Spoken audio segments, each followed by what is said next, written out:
राज और बहादुर।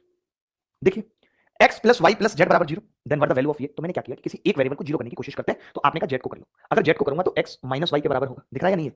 आ रहा है, ठीक है। इसका मतलब एक्स स्क्वायर बराबर वाई स्क्वायर होगा, बोल भी रहा हूं मैं साथ साथ, ठीक है। तो मैंने देखा कि जेड को जीरो करूंगा, आपने कहा एक्स स्क्वायर वाई स्क्वायर के बराबर है, तो ऊपर 4 वाई स्क्वायर आ जाएगा, नीचे खाली वाई स्क्वायर है। इसमें ना पता है ये भी टेंशन खत्म होगी, इसमें ये भी टेंशन खत्म हो जाएगी, जो बच्चों का जीरो बाई जीरो फॉर्म बन जाता है ना, जो बच्चों का जीरो बाई जीरो फॉर्म बन जाता है, वो भी मैं बनने नहीं दूंगा। मैं क्या बोल रहा हूं कि मैं जीरो बाई जीरो फॉर्म भी बच्चों का बनने नहीं दूंगा। मैं उस तरीके से सवाल करा रहा हूं कि जहां पे जीरो बाई जीरो ना बने, जहां पे बच्चों को कोई भी दिक्कत ना आए। फिर से बताना चाहूंगा, नंबर सिस्टम पढ़ाया था, अब कुछ बच्चे चाह रहे हैं कि मैं फॉर्मेट थ्योरम, विल्सन थ्योरम, ये सब भी उन्हें पढ़ाऊं। तो मैंने कहा ठीक है, मैं 2 घंटे की स्पेशल क्लास लगा देता हूं जिसका नाम ही होगा all theorems of remainder theorem, all theorems related to remainder theorem, ठीक है। एक दूसरी बात, मैं एलसीएम एचसीएफ नहीं पढ़ाया था, अलजेब्रा शुरू कर दिया। सच बात तो एक मैं भूल गया कि नंबर सिस्टम के बाद एलसीएम एचसीएफ पढ़ाना, तो मैंने उसकी स्पेशल क्लास लगा दी। आज सुबह 9 बजे हुई है, नहीं देखिए तो बड़ा प्यारा है, ये मेरा लल्लू है, ये मेरा मुन्ना सवाल है, बहुत प्यारा सवाल है, इसको मैं बहुत मोहब्बत करता हूं। आप इसका जल्दी उत्तर बताएंगे। कईयों बार एसएससी ने इसको पूछा है, कईयों बार सीरियसली पूछा है। कौन बताएगा? ठंड में छिका रही है क्या पता। देखो मैंने कहा मैं नहीं सोचूंगा, मैंने क्या कहा, जो हर टर्म में होगा वेरिएबल। मैंने कहा, मैंने लिखाया कि जो कम वक्त,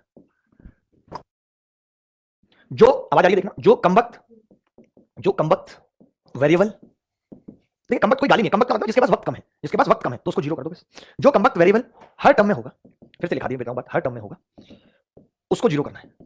अगली क्लास में ऐसा मसाला लेके आने वाला हूं अलजेब्रा का कि तुम्हारी रगड़ हिल जाएगी, इतना मजा आ जाएगा तुम्हें अगली क्लास में कि तुम कहोगे भैया मजा ही आ गया, मैं क्या करूं। हर टर्म में होगा, उसका जीरो कर दो, उसका करोगे उसको जीरो कर दो, नहीं तो बच्चे गलत मीनिंग ले लेंगे। उसको जीरो कर दो, उसको जीरो कर दो, ठीक है भाई। ये लो, मैंने देखा कम वक्त जेड है, मैंने एक्स और वाई के बारे में नहीं सोचा। अरे बाबा मैंने तो जेड को जीरो किया। जब मैं जेड को जीरो करने गया तो वाई अपॉन वाई, वाई एकम वाई एक आ गया, प्लस जेड को जीरो करने गया एक्स एकम एक्स एक आ गया। उत्तर कितना आ गया? तो जरूरत नहीं पड़ी कि मैं दिमाग ये लगाऊं कि मैं एक्स को क्या लूं। नुकसान पता है उससे क्या है? बच्चा एक एक लेगा, इसको भी एक लेगा, इनफाइनाइट बन जाएगा। फिर इसको दो दो लेगा, इनफाइनाइट बन जाएगा। फिर इसको एक और तीन लेगा, फिर जेड को दो लेगा, तब जाके बात बनेगी। बट इतना सोचना नहीं है रे बाबा। देखो तुम क्या करोगे, तुम जो वैल्यू पुटिंग में भी कैसे कम से कम समय में किया जा सकता है। बच्चा क्या करेगा, पहले 3 वैल्यू रखेगा, उसके बाद हम कहेंगे कि 1 + 3 = 2 × 2 लो, यानी एक्स 1 लो, वाई 3 लो, जेड 2 लो, तब जाके सवाल होगा। अब वाई तुमको पता है 3/3 - 2 प्लस एक्स कितना लिया 1, 1/1 - 2, यही होगा जेड। तो आपको पता है कितना आ गया, 3 - 1 = 2, तब भी उत्तर 2 आएगा। बट आप देखो ना मैंने कितनी जल्दी निकाल दिया। और मैं तो यही सिखाने आपको आया हूं कि कितनी जल्दी आप करोगे कि जो वेरिएबल हर टर्म में कैसे भी उसको जीरो करने की कोशिश करनी है। ठोको लाइक, ऐसे बोले ठोको लाइक, ठोको तो ताली होता है, लाइक तो क्या ही ठोकोगे। इतना प्यार दिया है, मैं काफी सेटिस्फाई हूं उसमें, और हाथ जोड़ के आप सबको नमन है।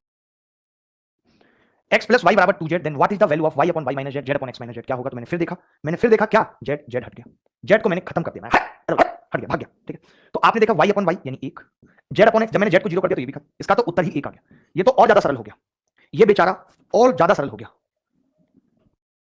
ये थोड़ा सा अलग है, ये मैंने सवाल पूछा आपको जो पिछली क्लास में पढ़ाया था, जो पिछली क्लास में मैंने पढ़ाया था उस बेसिस पे पूछा है, जो पिछली क्लास में पढ़ाया था। कर लेंगे इसको भी, कोई बड़ी बात नहीं है।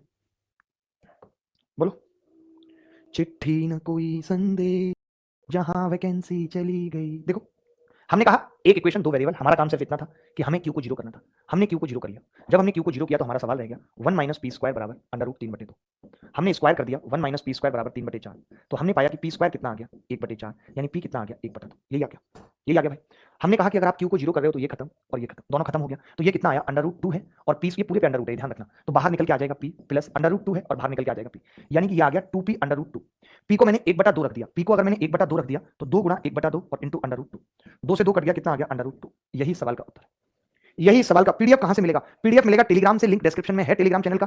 कल रात को भी, परसों एक्चुअली क्या हुआ कि मैंने इन लोगों को 1:30 बजे पीडीएफ बना के दे दी, बस ये नहीं लिखा कि इसको ग्रुप में डाल दो। इतनी, ये सवाल देखिए, सवाल बहुत अच्छा है।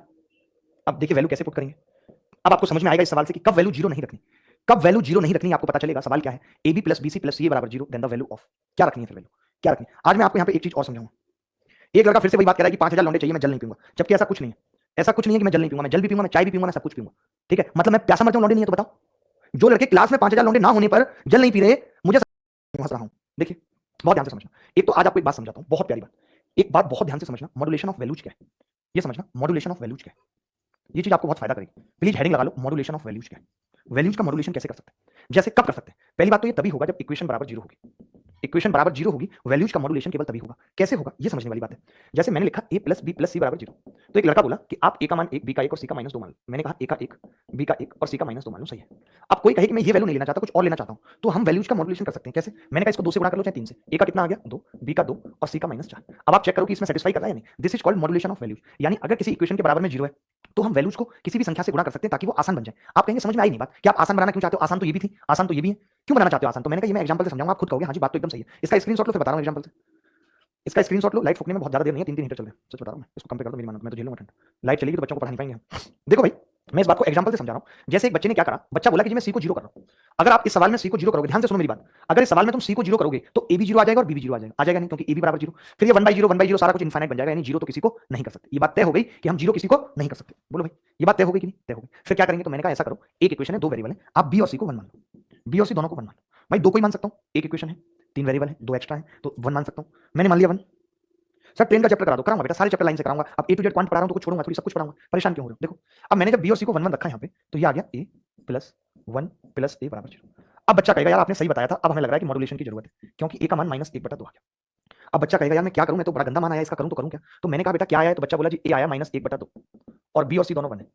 तो अब इसी को हम मॉड्यूलेशन कर सकते हैं, क्यों? क्योंकि बराबर में जीरो है। अगर बराबर में जीरो है तो हम मॉड्यूलेशन कर सकते हैं कैसे? हम इन वैल्यूज को दो से गुणा कर सकते हैं। अगर मैं इन वैल्यूज की दो से गुणा करूंगा तो अब ए कितना आ जाएगा? वन, और बी और सी कितने आ जाएंगे? 2। यानी ये इस इक्वेशन को सेटिस्फाई करेगा। चाहो तो आप जाके पता कर लो, नहीं तो जरूरत नहीं है पता करने की। मैंने क्या किया, अब मैं यहाँ पे रख रहा हूँ 1/a² कितना आया? 1। अच्छा -1/2 था, सॉरी गलती हो गई, -1/2 था, तो वो माइनस एक ही रहेगा अगर दो से गुणा भी करूंगा तो। ठीक है भाई, तो मैंने कहा 1 और माइनस का 4 प्लस 1/4 माइनस प्लस का 2 प्लस 1/4 प्लस का 2। आपने देखा ये कितना आया? ये आया -1/3, ये आया प्लस का 1/6 प्लस का 1/6, 1/6 और 1/6 1/3 होगा, और ये इससे कट जाएगा। उत्तर कितना आ जाएगा? जीरो। जीरो ही सवाल का उत्तर है। आप किसी भी तरीके से इस सवाल को कर लो। बहुत बच्चे कमेंट कर रहे हैं, किसी भी तरीके से आप इस सवाल को